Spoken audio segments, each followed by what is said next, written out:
and it's great. And you know what? I believe totally in your freedoms. I do. You got to do what you have to do. But I recommend take the vaccines. I did it. It's good. Take the vaccines. But no, that's okay. That's all right.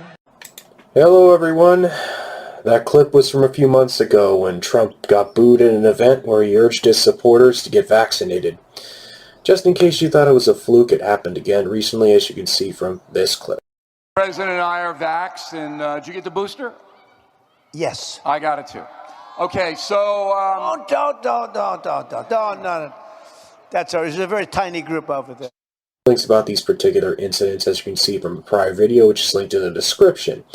Anyway, I'm not a doctor, so this isn't medical advice, but I'm adamant about not taking it and will not comply with any mandates under any circumstances. On the other hand, I understand why audience members reacted the way they did.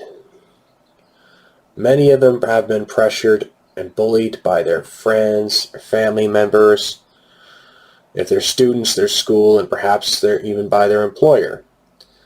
They're watching politicians, celebrities, and bureaucrats threaten and belittle them and are sick and tired of being preached to. I have a family member who's been trying to convince me to take it, and I feel it's doing profound damage to our relationship, and well, that's all I'm going to say in that regard for the time being.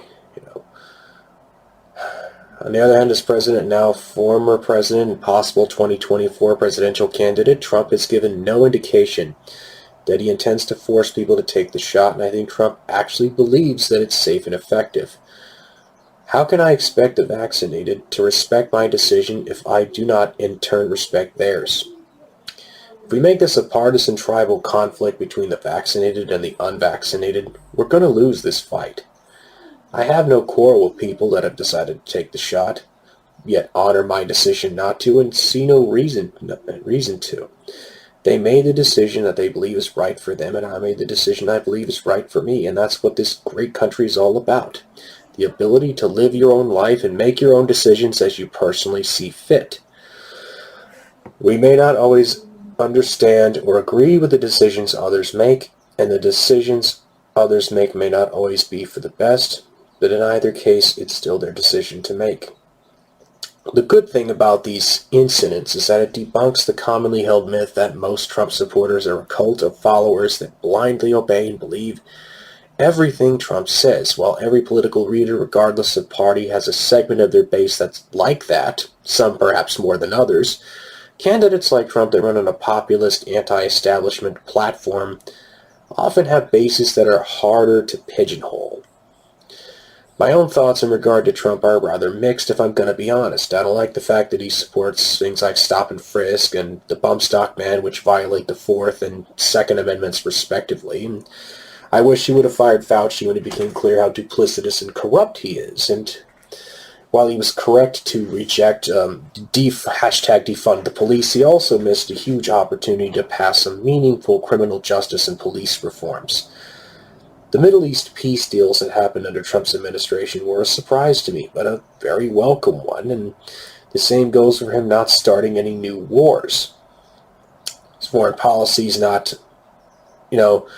quite the non-interventionist Ron Paul-style foreign policy I would like, but it was definitely a step in the right direction. And, his performance regarding economic matters was better than initially expected, especially given the abysmal performance of pretty much all recent presidents, especially the current one. I'm not saying Trump's comments about the shot shouldn't be questioned, because if he does pull a Grover Cleveland and win in 2024, he'll have a direct impact on policy. What I am saying, however, is that we must not let tribalism take hold of us to the point where we cannot see potential allies that have made a different decision than us in this regard. Remember, there were protesters in France burning their Vax cards, after all. We must also not be complacent and expect all of our problems to be solved by politicians, especially at the federal level. Even if we give Trump the ultimate benefit of the doubt, he's only one person, and Trump himself admitted it as such by urging his supporters to liberate the states to end the mandates. I myself plan to take this advice by running for California State Senate this coming year. I still have work to do in terms of paperwork and legal stuff, so don't consider this an official announcement. But once that's said and done, an official announcement will come, if all goes well, perhaps in the next month or so. Until then, I'll see you in a bit.